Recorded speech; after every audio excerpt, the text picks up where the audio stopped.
ଆଜିର ମୁଖ୍ୟ ଖବର ଗତକାଲି ରାଜ୍ୟ କ୍ୟାବିନେଟର 44ତମ ବୈଠକ ଅନୁଷ୍ଠିତ ହୋଇଛି। ମୁଖ୍ୟମନ୍ତ୍ରୀ ମୋହନ ଚରଣ ମାଝୀଙ୍କ ଅଧ୍ୟକ୍ଷତାରେ ଲୋକସେବା ଭବନସ୍ଥିତ ସମ୍ମିଳନୀ କକ୍ଷରେ ବସିଥିବା ବୈଠକରେ 7ଟି ବିଭାଗର 13ଟି ପ୍ରସ୍ତାବକୁ ଅନୁମୋଦନ କରାଯାଇଛି।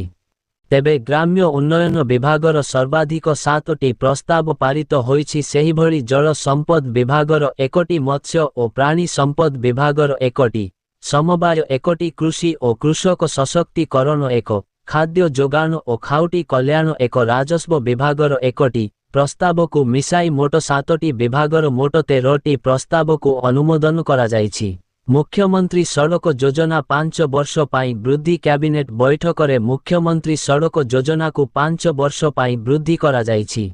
ଏଥିପାଇଁ 1000 କୋଟି ଟଙ୍କାର ବ୍ୟୟ ଅଟକଳ ରହିଥିବା ବେଳେ ଏହା ଅଧୀନରେ ସରକାର 4600 କିଲୋମିଟରର ରାସ୍ତା ତିଆରି ପାଇଁ ଲକ୍ଷ୍ୟ ରଖିଛନ୍ତି।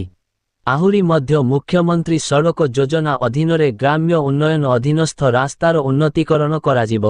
ଏଥିପାଇଁ 5750 କୋଟି ଟଙ୍କା ବ୍ୟୟ ବରାଦରେ 17500 କିଲୋମିଟର ରାସ୍ତା ନିର୍ମାଣ ହେବ। ଏହାସହ ଗ୍ରାମାଞ୍ଚଳର ଅସଂଯୁକ୍ତ ବସତି ଯାହା ଅନ୍ୟ କୌଣସି ଯୋଜନାରେ ସାମିଲ ହୋଇନି ସେଠାରେ 4607.21 କିଲୋମିଟର ଦୈର୍ଘ୍ୟର ନୂଆ ରାସ୍ତା ନିର୍ମାଣ ହେବ। ପଞ୍ଚାୟତିରାଜ ଓ ଅନ୍ୟାନ୍ୟ ବିଭାଗରୁ ହସ୍ତାନ୍ତରିତ ହୋଇଥିବା ରାସ୍ତା ଉନ୍ନତୀକରଣ ପାଇଁ ହସ୍ତାନ୍ତରିତ ରାସ୍ତାର ଉନ୍ନତୀକରଣ ଯୋଜନାକୁ ଅନୁମୋଦନ ମିଳିଛି। ଆପଣମାନେ ଭିଡିଓଟିକୁ ସମ୍ପୂର୍ଣ୍ଣ ଦେଖିଥିବାରୁ ବହୁତ ବହୁତ ଧନ୍ୟବାଦ।